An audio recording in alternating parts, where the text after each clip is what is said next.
모습으로 뵈서 너무나 반갑고요. 또 한 분 한 분 또 하나님의 은혜 가운데 건강하시고 복되시면 좋겠습니다. 그 11조에 관한 여러 유머들이 있더라고요. 근데 그 중에 하나 제가 어떻게 봤던 유머가 있는데, 어떤 분들이 이제 11조에 관해서 서로 성도들이 이야기하다가 우리 교회 모든 성도는 다 11조를 한다는 거예요. 근데 뭐 100% 11조 하는 교회는 제가 볼 때는 없는 것 같은데, 근데 아니 도대체 너희 교회 믿음이 얼마나 좋길래 모든 성도가 11조를 하냐 그랬더니, 자발적으로 하는 분들이 있고 하나님이 걷어가시는 분들이 있다. 그러면서 모든 성도가 11조를 한다 얘기를 하더라고요. 근데 이런 유머가 있는 거 보면 11조가 나름대로 중요하기 때문이겠죠, 그죠?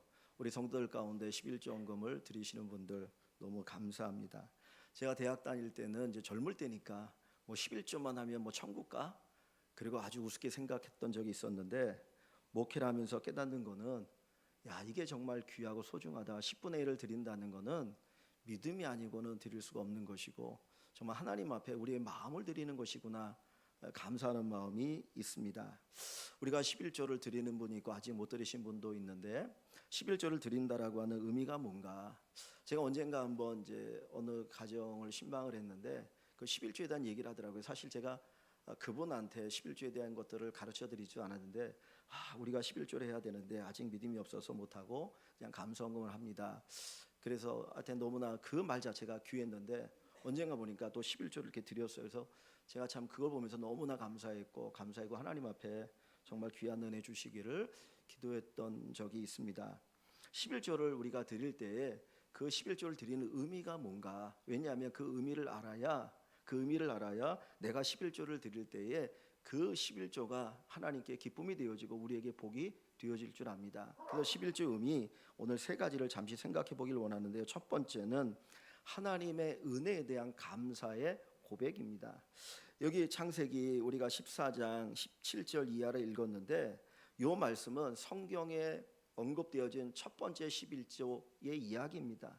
이 아브라함에게는 조카 롯이 있었습니다. 아브라함 원래 자식이 없었죠. 자식이 없었는데 정말 자기 자식처럼 사랑했던 그 조카 롯이라고 하는 조카가 있었는데, 이 조카가 소돔성에 살다가 갑자기 그 성이 침략을 당해가지고 이제 그 성이 망하면서 포로로 끌려가게 됩니다.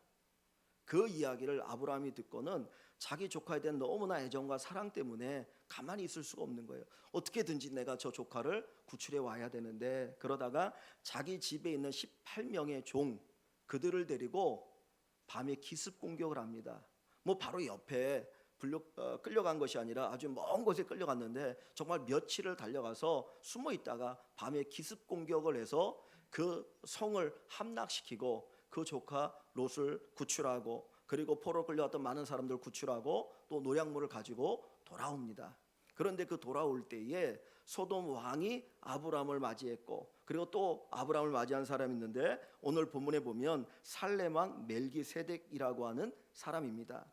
이 살렘 왕 멜기세덱은 어떤 사람이냐면, 18절 한번 보시면 살렘 왕 멜기세덱이 떡과 포도주를 가지고 나왔으니 그는 지극히 높으신 하나님의 제사장이었더라. 히브리서에 보면 이 멜기세덱은 예수님을 상징하는 인물로 나타납니다.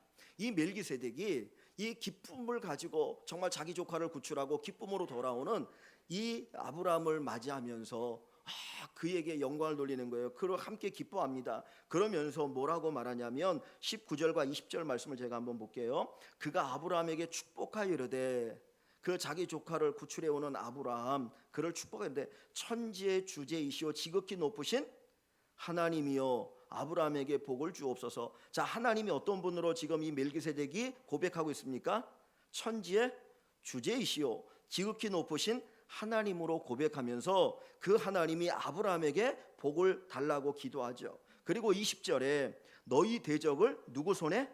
너의 손에 붙이신 지극히 높으신 하나님을 찬송할지로다 라고 얘기합니다. 아브라함이 전쟁에 승리하고 돌아옵니다. 그런데 이 멜기세덱이 뭐라고 말하냐면, 네가 전쟁에 승리한 것은 너의 힘으로 승리한 것이 아니라 누가 너에게 승리를 주셨다고요? 지극히 높으신 하나님이 전쟁의 승리를 주셨다라는 거예요. 이 아브라함은 이기고 돌아올 때 너무너무 기뻤어요. 야, 내가 진짜 대단한 사람이구나. 내가 전략이 뛰어나구나. 우리의 종들이 정말 용감하구나. 그래서 이렇게 승리하고 돌아오네. 그 기쁨이 있었는데 이 멜기세덱이라는 제사장을 통해서 야, 네가 용맹하기도 하고 전략이 뛰어나기도 하고 그리고 네가 사랑하는 그 마음이 있는 것 알지만 네가 전쟁에 승리할 수 있는 궁극적인 이유는 하나님이 너에게 승리를 주셨기 때문이라고 가르치고 있는 거예요. 아브라함이 그 이야기를 듣고 깨달은 겁니다. 야, 내 힘으로 이긴 게 아니고 하나님이 도와주셨구나. 여러분, 이 아브라함 시대에는 도시국가입니다. 그 가나안 땅에도 여러 개의 도시국가가 있거든요. 그런데 아무리 도시국가일지라도 인구가 어느 정도 되지 않겠습니까? 지금 아브라함의 종이 몇 명이냐면 318명이거든요.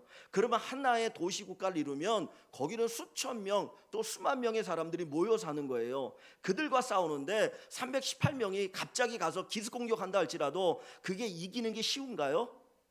쉽지가 않거든요. 그런데 아브라함이 승리를 거두고 돌아오는 겁니다. 이 멜기세덱은 아브라함, 너의 힘이 아니라 하나님의 은혜야, 하나님의 능력이야. 그것을 깨닫게 하는 겁니다. 그때 아브라함이 깨달았어요. 야, 이게 내 힘이 아니었구나. 하나님의 은혜였구나. 하나님의 능력이었구나 하는 것을 알게 됩니다. 여러분, 우리가 성경에 보면 아브라함이 어떤 사람인 줄 아세요? 치질한 사람이에요. 얼마나 치질했으면 자기 아내를 팔잖아요. 그 기근의 때에 살겠다고 어디로 내려갑니까? 애굽에 내려가요. 근데 애굽에 내려가면 자기 아내 사례가 너무나 예쁘니까 분명히 누군가 자기 아내를 강탈할 걸 알았어요. 그랬더니 자기 아내에게 뭐라고 말합니까? 여보, 우리가 애굽에 내려가면 당신은 내 아내라고 말하지 말고 나의 누이라고 얘기하라고, 내 여동생이라고 얘기하라고. 그러고 가가지고 결국은 자기 아내를 빼앗기잖아요. 누구에게 빼앗깁니까? 애굽 왕 바로에게 빼앗겨. 저 같으면 굶어 죽으면 굶어 죽었지 그 짓 안 합니다. 그냥 거기서 살면서 우리 같이 죽읍시다. 안 되면 그러고 살아야지. 치질하게 그게 뭡니까? 그런 아브라함이에요. 근데 그 아브라함이 어떻게 한 나라와 싸워서 승리를 가질 수 있습니까? 그건 아브라함의 힘이 아닌 거예요. 누구의 힘이에요? 하나님의 은혜예요. 하나님의 능력이에요. 그 멜기세덱은 바로 하나님의 능력이 너로 하여금 승리케 했다라고 하는 것을 가르쳐 줍니다. 그러고 났더니 아브라함이 뭐라고 얘기합니까? 여기 21절에 어떤 행동을 해요? 다시 20절을 보시면 너희 대적을 내 손에 붙이신 지극히 높으신 하나님을 찬송할지로다 하며 아브라함이 그 얻은 것에서 10분의 1을 멜기세덱에게 주었더라. 이 10의 1, 그가 전쟁에 승리하여 얻은 10의 1을 멜기세덱에게 줍니다. 그건 하나님 앞에 드리는 걸 얘기하는 거예요. 하나님이 나에게 승리를 주심을 감사합니다. 이 전체 가운데 제가 10의 1을 하나님 앞에 드리겠습니다라고 고백하고 드리는 거예요. 이것이 11조의 기원입니다. 우리가 하나님 앞에 10의 1을 드리는 것은 하나님께서 우리에게 은혜를 주셨고 하나님께서 우리에게 필요한 것들을 공급해 주셨고 우리에게 수익을 주셨다라고 하는 것을 고백하는 믿음의 고백입니다. 우리 인생은 하나님의 은혜로 사는 거죠. 우리가 이 땅에 올 때 여러분 10원짜리 하나라도 가지고 나왔습니까? 우리 빈손으로 나오지 않았습니까? 맨몸으로 오지 않았습니까? 우리가 이 땅을 떠날 때 뭐 가져갑니까? 아무것도 가져가는 거 없어요. 우리는 이 땅에 올 때도 빈손으로 왔고 갈 때도 빈손으로 갑니다. 그런데 우리가 이 땅에서 이렇게 많은 풍요를 누리며 살아가는 건 전적으로 하나님의 은혜예요. 조금 있는 자가 있고 조금 없는 자도 있을지 모르지만 그러나 우리가 살아가는 모든 것은 하나님의 은혜 가운데 살아가는 것입니다. 내 것을 하나님 앞에 드리는 게 아니에요. 내 것 가운데 10분의 1을 하나님께 드리는 게 아니고 하나님이 우리에게 주신 것 가운데 10의 1을 드림으로써 하나님의 은혜로 살았습니다. 하나님이 내게 필요한 것을 공급해 주셨습니다라고 하는 이 고백을 담아 드리는 것입니다. 11조라고 하는 것은 하나님의 은혜에 대한 고백입니다. 하나님이 나를 살게 하셨습니다. 내게 이 귀한 것들을 주게 하셨습니다. 우리가 살아가면서 여러 가지 소득을 누리며 살아가죠. 그런데 그 모든 것이 그 뒤에서 역사하시는 하나님의 은혜입니다. 내가 재능이 많은 게 그게 내 겁니까? 어떻게 태어나 보니까 내가 조금 좋은 집에 태어났어요. 어떻게 태어나 보니까 내가 조금 머리가 좋아요. 어떻게 태어나 보니까 내 체형이 다른 사람보다 월등해요. 뭐 등등 여러 가지 결국은 사실은 다 은혜로 받은 것. 내가 전적으로 모든 것이 하나님의 은혜이지 내가 뭐 해가지고 얻은 것이 아니라는 거예요. 그런데 우리는 내 힘으로 얻었다, 내 힘으로 이루었다, 이건 내 거다, 이건 내 거다라는 생각을 가지고 살아가는 거예요. 그래서 하나님은 하나님 앞에 10의 1을 드림으로써 야, 네 능력이 아니고 내가 주는 은혜로 사는 거야, 내가 주는 은혜로 네가 이제까지 살아왔어, 그거 고백하기를 원하고 계십니다.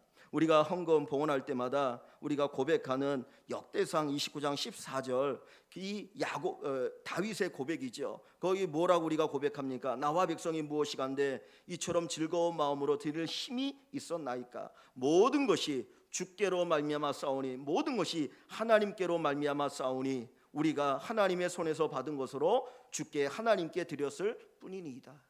정말 여러분에게 이 고백이 있으십니까?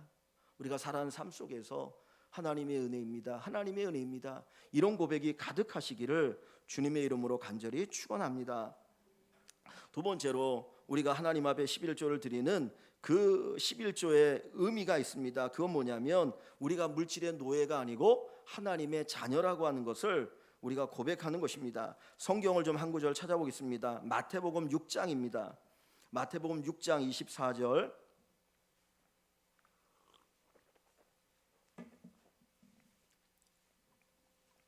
마태복음 6장 24절 한 절을 읽습니다. 신약성경 9쪽 같이 봅니다. 한 사람이 두 주인을 섬기지 못할 것이니 혹 이를 미워하고 저를 사랑하거나 혹 이를 중히 여기고 저를 경히 여김이라. 너희가 하나님과 재물을 겸하여 섬기지 못하느니라. 아멘. 여기 보면 두 주인이 나와요. 하나는 하나님이고 하나는 뭡니까? 재물입니다. 그런데 종이 두 주인을 섬길 수 없다는 거예요. 종에게는 반드시 하나의 주인이 있지 두 개의 주인이 있지 않다라고 얘기합니다. 그러면서 주인을 누구와 누구라고 얘기합니까? 하나님과 재물이라고 했어요. 하나님과 돈이라고 했습니다. 그러면 주인이 하나님과 돈이라고 하면 주인의 반대적인 개념은 뭡니까? 주인의 반대적인 개념은 뭐죠? 종인 거예요. 종. 그러니까 이 얘기는 뭐냐면 내가 하나님의 종이 될 것이냐, 재물의 종이 될 것이냐라고 하는 걸 얘기하는 거예요. 네가 물질의 종으로 살 거냐, 하나님의 종으로 살 거냐라고 하는 것을 우리에게 결단을 얘기합니다. 이 말씀 속에서 우리는 하나님의 자녀잖아요. 우리는 물질의 노예, 물질의 종이 아니라 하나님의 자녀로 사는 겁니다. 하나님을 주인으로 모실 때 하나님 우리를 자녀로 삼아 주시고 우리에게 복을 주시고 물질을 섬길 때는 물질의 노예가 되고 물질의 종이 되어지는 거예요.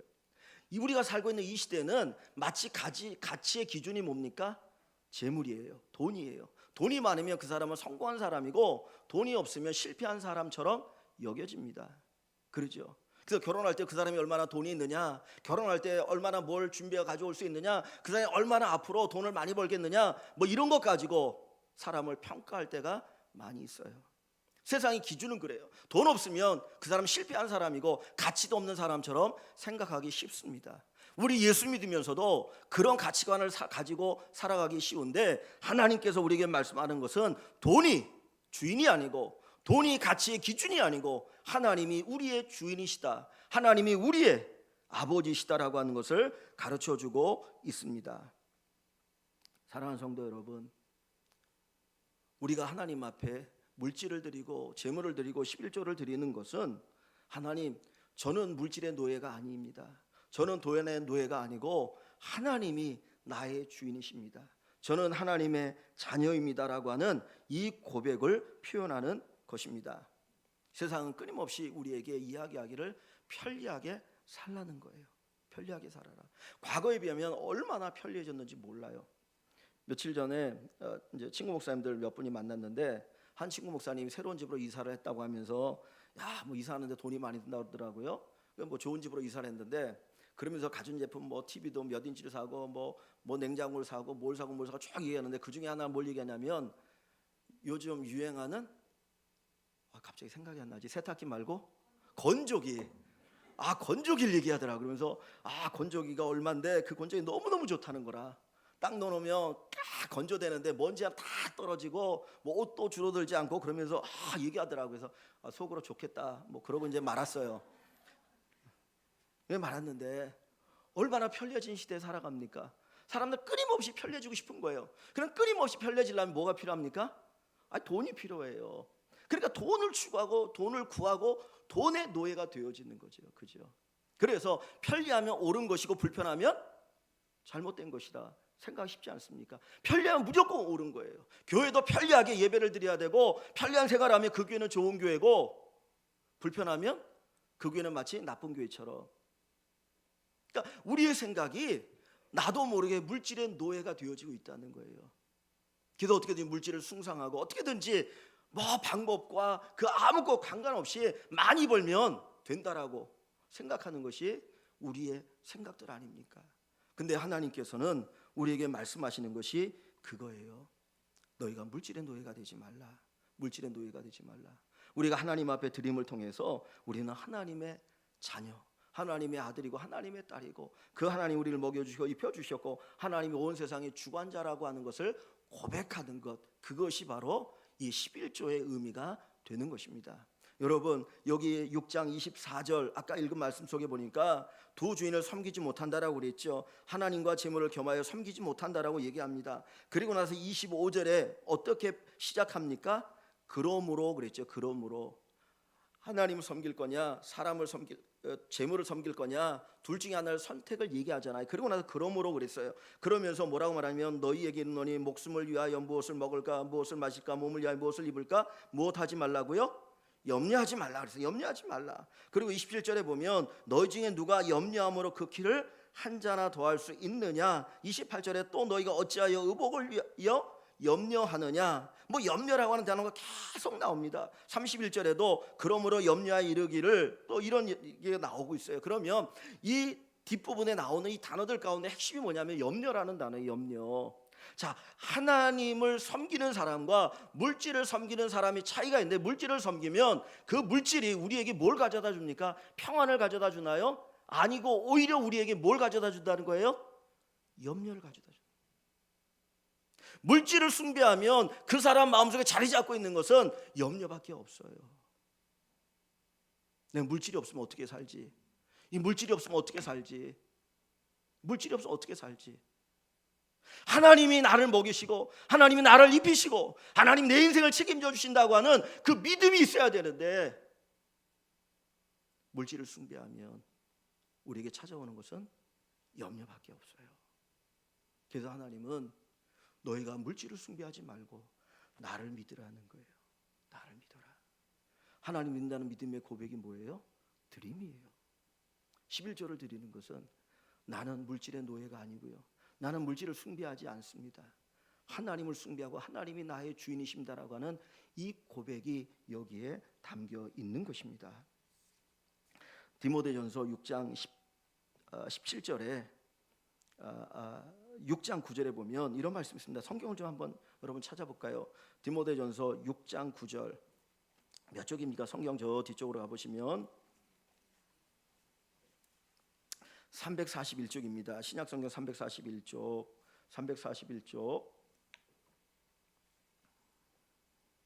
6장 6절부터 제가 좀 읽을게요. 341쪽 디모데전서 6장 6절부터 제가 좀 읽습니다. 6장 6절. 그러나 자족하는 마음이 있으면 경건은 큰 이익이 되느니라. 자족의 마음을 우리에게 얘기합니다. 7절에 아까도 말씀드렸던 우리가 세상에 아무것도 가지고 온 것이 없음에 또한 아무것도 가지고 가지 못하리니 우리가 먹을 것과 입을 것이 있은즉 족한 줄로 알라. 이 땅에 살아가는데 필요한 것이 있은즉 족한 줄로 알라. 물질의 욕심 그거 가지 말라는 거죠. 자, 그러면서 9절에 부하려 하는 자들, 부자가 되고 싶은 욕망을 가지고 있는 자들에게 얘기하는 거예요. 혹시 거기에 줄을 치실 수 있으면 줄을 치셔도 됩니다. 부하려 하는 자들은 그럼 뭐라고 말합니까? 시험과 올무와 여러 가지 어리석고 해로운 뭐에 떨어져요? 욕심에 떨어지나니 곧 사람으로 뭘 빠지게 합니까? 파멸과 멸망에 빠지게 하는 것이다. 돈의 노예가 되어지면 결국은 파멸과 멸망에 빠지고 욕심의 노예가 되어지는 거죠. 자, 10절에 그러면서 뭐라고 말하니까 돈을 사랑함이 무엇의 뿌리가 되나니 일만하게 뿌리가 되나니 이것을 탐내는 자, 돈을 탐내는 자들은 미혹을 받아. 얼마나 유혹이 많습니까? 그죠?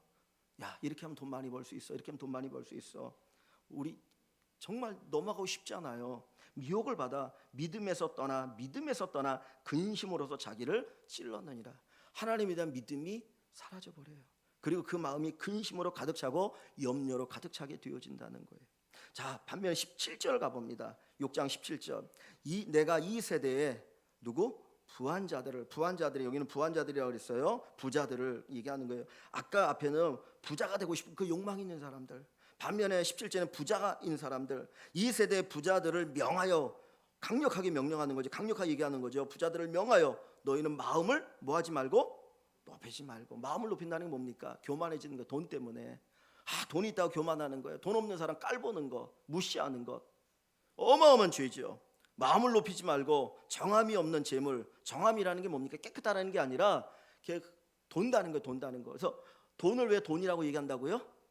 돌고 돌기 때문에 돈이라고 얘기하잖아요. 정함이 없다는 건 돈다는 거예요. 돈다는 거예요. 있다가도 없고 없다가도 있는 것이 돈이라는 게, 정함이 없는 뭐예요? 재물에 뭘 두지 말고요?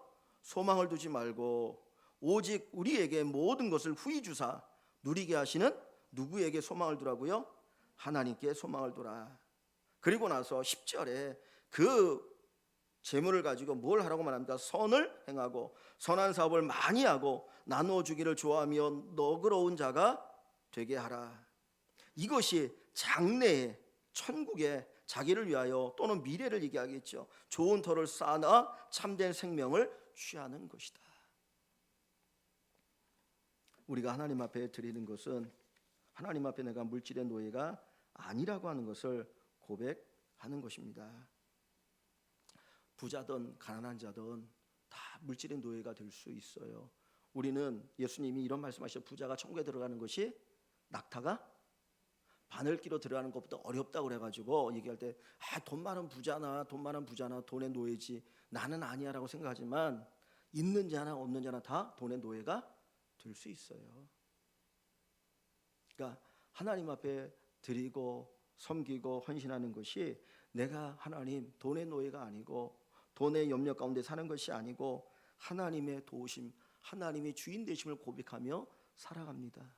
하나님 내 인생을 돌봐주실 것을 믿습니다. 이 고백이 여기에 담겨 있습니다. 그래서 히브리서 13장 5절을 제가 하나만 더 읽겠습니다. 돈을 사랑하지 말고 있는 바를 족한 줄로 알라. 그가 친히 말씀하시길 내가 결코 너희를 버리지 아니하고 너희를 떠나지 아니하리라. 그러므로 우리가 담대히 말하되 주는 나를 돕는 이시니 내가 무서워하지 아니하겠노라. 사람이 내게 어찌 하리요. 우리의 드림이 하나님에 대한 고백, 하나님만이 나의 주인이십니다, 내가 물질의 노예가 아닙니다라고 하는 이 고백에 표현되어 주심을 믿으시기를 간절히 축원합니다. 세 번째로 하나님 앞에 드리는 것, 우리가 11절 드리고 하나님 앞에 드리는 것은 축복의 씨앗을 심는 거예요. 축복의 씨앗을 심는 겁니다. 고린도후서 9장을 봅니다. 고린도후서 9장 5절부터 읽습니다. 고린도후서 9장 5절에서 10절 말씀을 봅니다.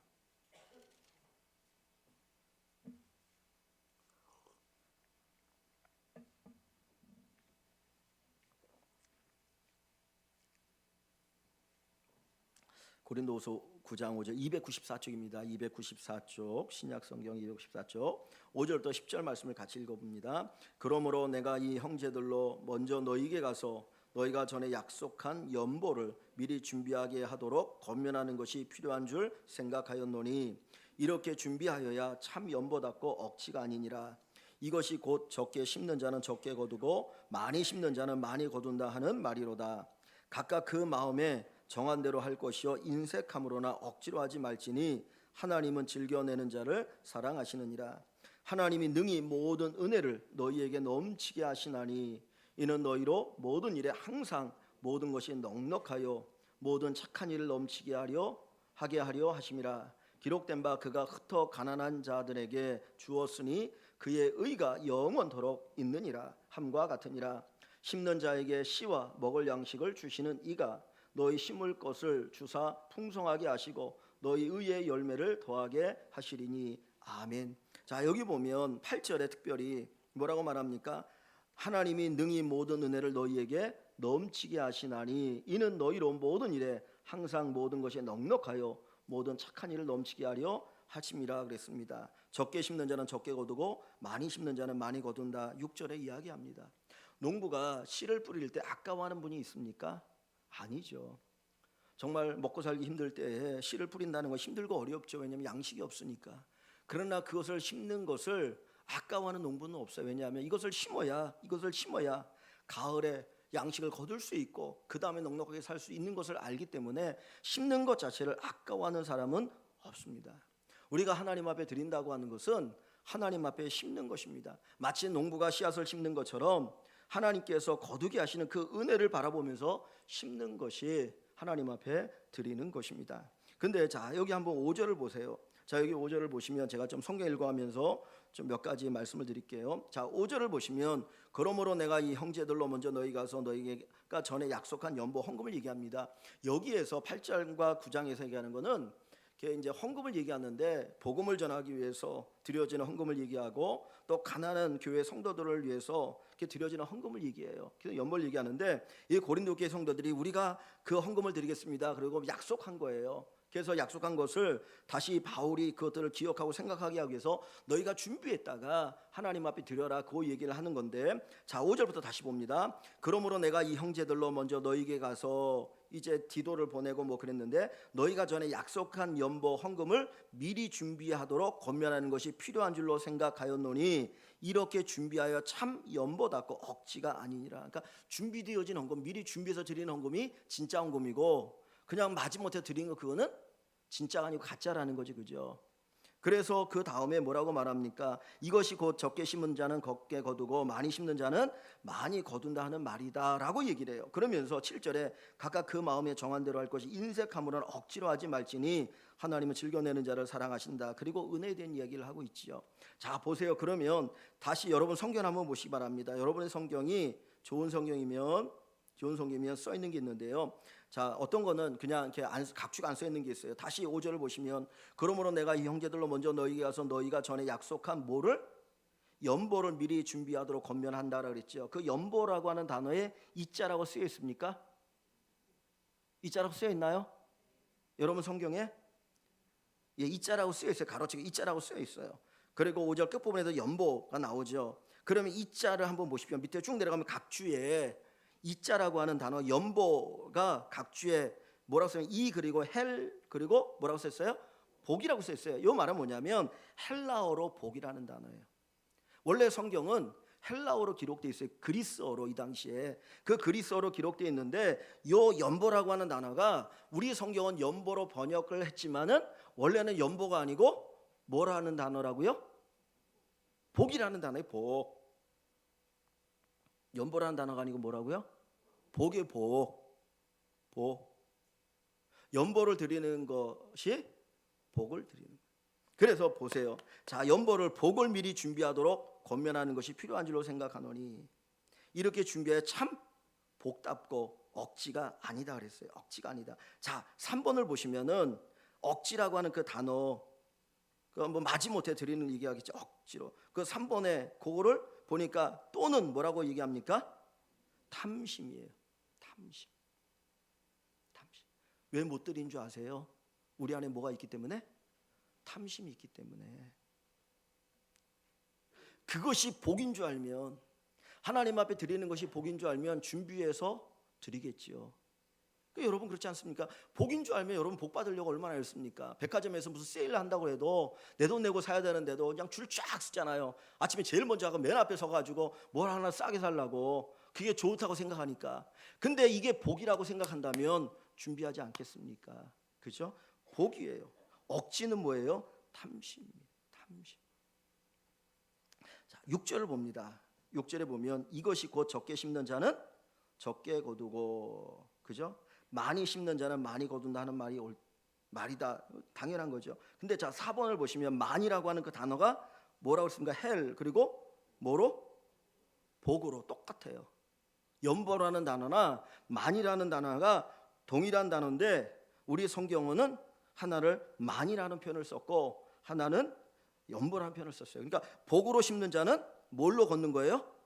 복으로 거두는 거예요. 그것이 복인 줄 알고 하나님 앞에 심는 자는 복을 거두는 겁니다. 근데 여기 보니까 자 적게 심는다라고 하는 이 단어가 있는데 적게라고 하는 거는 인색이라는 말이 인색하다. 인색하다 할 때 그 인색이에요. 인색, 저 사람 진짜 인색하다 그러죠. 그 인색이라는 단어가 적게 심는다. 인색한 사람은 인색한 걸 거둬요. 복을 심는 자는 복을 거둬요. 그래서 하나님께서 우리에게 말씀하시는 부분이 뭐냐면 심는 것, 하나님 앞에 드리는 결국은 복을 심는 것이고 복을 거두게 된다라는 거예요. 누가 나에게 열을 주면 하나 안 주겠습니까? 나는 하나 주는 게 아까워서 나는 열을 안 받겠다 하실 분, 나는 하나를 다시 주는 게 너무 아까워서 나는 열을 안 받겠다 하는 분 계세요? 없지요.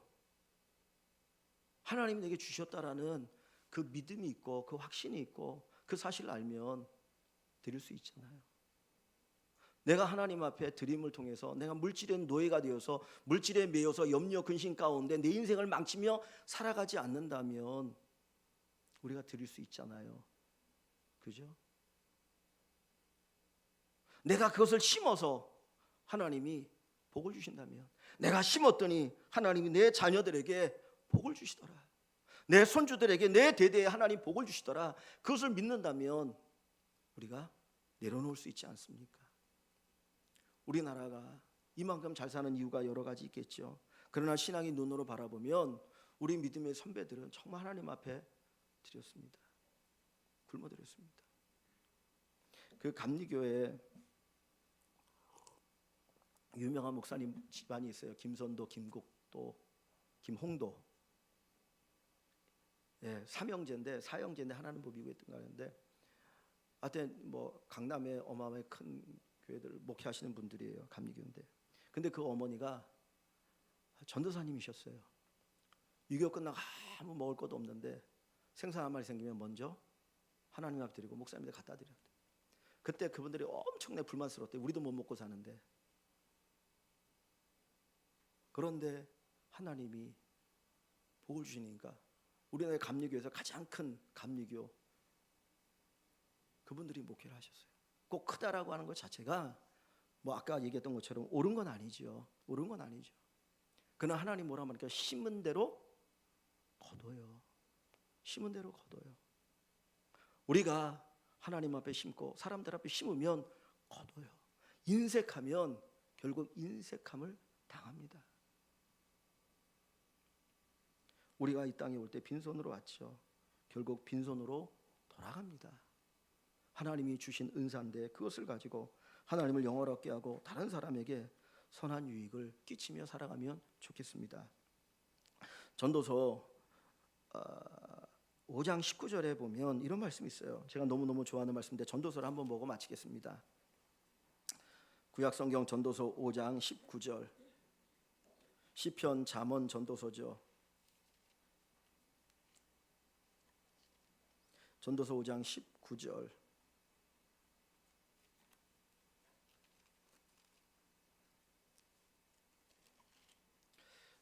(953쪽입니다) 구약성경 953쪽 찾으셨나요? 예, 한번 읽어볼까요? 또한 어떤 사람에게는 하나님이 재물과 부요를 그하게 주사 능히 누리게 하시며 그 제 몫을 받아 수고함으로 즐거워하게 하신 것은 하나님의 선물이라. 하나님이 복을 얘기하죠. 어떤 사람에게는 하나님이 재물과 부요를 주사 그에게 주사 능히 무엇하게 하셔요? 누리게 하셔요. 주신 걸 누리게 하셔요. 그러니까 그 하나님께 받은 걸 누리며 살아가는 거예요. 누리며 살아가는 거예요. 그래서 즐거워하게 하신 것 하나님의 선물이다 그랬습니다. 그런데 6장 2절 가봅니다. 6장 2절. 그 뒤에 한 몇 절 뒤에 보면 6장 2절이 있습니다. 같이 읽어볼까요? 어떤 사람은 그의 영혼이 바라는 모든 소원에 부족함이 없어 재물과 부요와 존귀를 하나님께 받았으나 하나님께서 그가 그것을 누리도록 허락하지 아니하였으므로 다른 사람이 누리나니 이것도 헛되어 악한 병이로다. 여러분, 어떤 사람이 정말 자기 소원하는 게 있어요. 정말 그렇게 돈을 벌고 싶어 했어요. 그래서 벌었어요. 부족함이 없이 재물과 부와 존귀를 받았어요. 그런데 허무한 건 뭡니까? 그것을 누리지 못해요. 누리지 못하고 누가 누려요? 다른 사람이 누려요. 내가 껏 애를 썼는데 열매는 다른 사람이 따먹어. 얼마나 허무합니까? 어떤 사람은 그것을 누리고 사는 자가 있고, 어떤 사람은 고생을 실컷 하고 그 다음에 다른 누군가가 그걸 따먹고 산다면 얼마나 불행합니까? 그래서 성경의 잠언에 이런 말씀이 있어요. 흩어 구제하여도 부자가 되는 사람이 있고요, 어떤 아무리 모으려고 해도 가난한 자가 있다 그랬어요. 잠언 19장 17절에 보면 가난한 자를 불쌍히 여기는 것은 여호와께 구워 드리는 것이니 그의 선행을 그에게 갚아주시리라. 가난한 자를 불쌍히 여기는 것, 그래서 도와주고 나누는 것은 여호와께 뭐 하는 거예요? 구워 드리는 거예요. 하나님 파산하지 않으셔요. 구워 드리는 거라 했습니다. 그러면 하나님이 그의 선행을 갚아주시리라. 우리가 하나님 앞에 헌금을 드리는 것, 특별히 11조를 드리는 것은 뭐 여러 가지 의미가 많이 있습니다. 근데 그냥 대표적인 세 가지 의미, 하나는 하나님의 은혜에 대한 감사예요. 내가 살고 있는 것이 누구의 은혜다?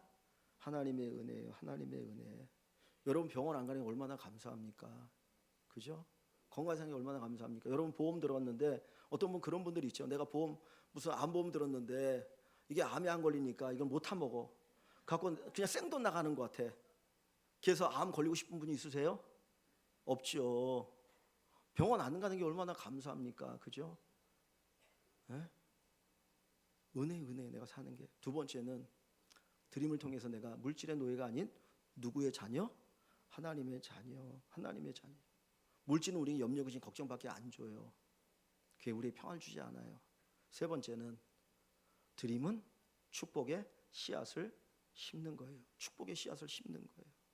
여러분, 저는 가끔 그런 생각을 해요. 목사가 되어서 여러분들이 드리는 헌금을 놓고 기도할 때마다 참 교인들이 어리석다. 인간적인 생각으로. 왜냐하면 엄청나게 어려운 시대 아닙니까? 근데 10분의 1을 떼어가지고 하나님 앞에 드린다. 세상에 너는 진짜 어리석은 거예요. 진짜 못할 짓 하는, 미친 짓 하는 거죠. 그렇지 않습니까? 근데 하나님 사랑하는 마음이 있고 하나님이 내 인생에 책임져 주시고 하나님 내게 이렇게 복을 주신 줄 알고 드림이 얼마나 귀한지, 하나님 그래서 복 주셔야 합니다.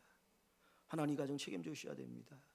정말 주님의 은혜로 살아가게 하시고 하나님 사랑이 더 풍성하게 달라고 기도할 수밖에 없어요. 지난 한 해도 여러분들이 믿음으로 하나님 앞에 드리고 사랑한 마음으로 드리고 헌신하였던 너무나 감사합니다. 정말 내 인생을 책임지는 분 하나님이셔요. 하나님이 여러분 인생 책임져 주십니다. 목사가 책임지는 것도 아니고 부모가 책임져 주는 것도 아니고 누가 책임져 주셔요? 하나님이 책임져 주셔요. 부모가 돈이 많아고 자식들을 망치는 경우 많지 않습니까? 어떤 분들은 그러잖아요. 돈 많아가지고 유산 많이 물려줘보자 자식들 싸우고 난리 나고 완전히 끊어진다고 하는 사람들도 더러 있잖아요. 하나님이 우리 인생을 책임져 주실 줄 믿습니다. 감사 기쁨 속에서 하나님 앞에 드리고 하나님 복 주심을 경험하는 우리 모든 일광의 식구들 되시기를 주의 이름으로 간절히 축원합니다. 하나님 감사합니다. 지난 한 해도 하나님의 은혜로 살았고 올 한 해도 하나님의 은혜로 살길 원합니다. 세상 사람의 눈으로 보면 정말 어리석은 짓을 저희들이 하고 있습니다. 그런데 우리는 알고 있습니다. 우리가 살아간 모든 것은 하나님의 은혜인 것을. 그래서 우리가 하나님 앞에 고백할 수밖에 없고 드릴 수밖에 없고 믿음을 표현할 수밖에 없음을 우리가 드러냅니다. 11조를 드리는 것들, 우리가 또 선교헌금을 드리고 주일헌금을 드리고 감사임을 드리는 모든 것이 하나님의 은혜라고 하는 것, 그리고 우리가 물질의 노예가 아니라 하나님의 자녀가 되어서 하나님께서 우리 인생을 책임져 주시고 하나님의 나라와 의를 구하며 살아갈 때 이 모든 것을, 우리의 필요한 모든 것을 더하시는 하나님의 사랑이 있음을 믿는 그 믿음으로 주께 드립니다. 하나님, 우리가 씨앗을 뿌립니다. 하나님, 작지만 믿음으로 축복의 씨앗을 뿌려오니 하나님 잘 연결어서 30배, 60배, 100배의 열매가 맺어지게 하여 주시고 정말 필요한 때 그 열매를 누리며 살아가게 하시고 우리 자녀들에게, 자손들에게, 우리 교회에 정말 주님의 큰 영광이 드러난 놀라운 축복을 나타나게 하시고 정말 힘들어하고 아파하고 어려워하고 고생하는 하나님의 사역자들, 또 복음이 필요한 곳에 그 잃어버린 그 영혼들의, 하나님이 아파하는 이들에게 하나님의 사랑이 전해지는 도구가 되게 하여 주시옵소서. 예수님의 이름으로 감사하며 기도하옵나이다. 아멘.